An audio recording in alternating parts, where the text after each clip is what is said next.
4 easy ways to acquire Bitcoins.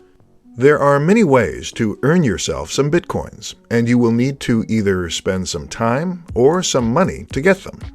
In today's presentation, I'm going to show you 4 ways you can easily acquire Bitcoins.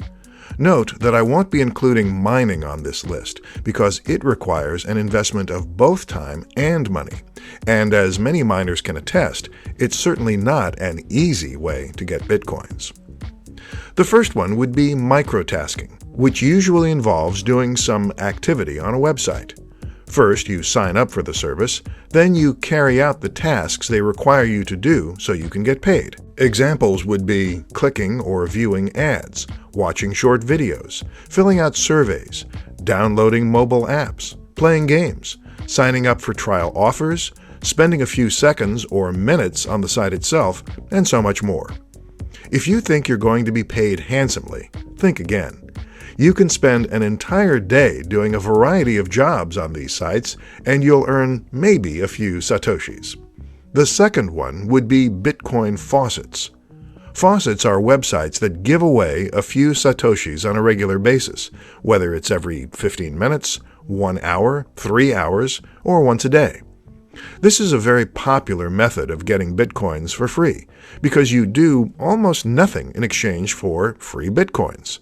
All you have to do is sign up to a credible website and wait for your free satoshis to fill up your account.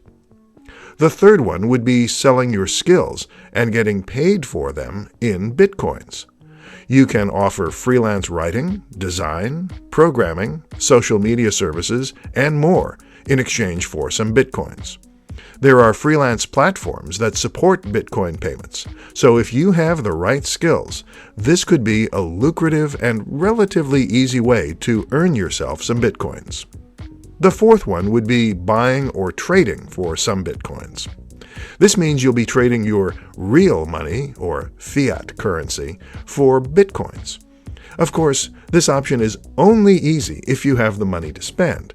If you don't have the cash to spare, any of the 3 options I mentioned previously would be a nice, free alternative for anyone looking to get started with Bitcoins.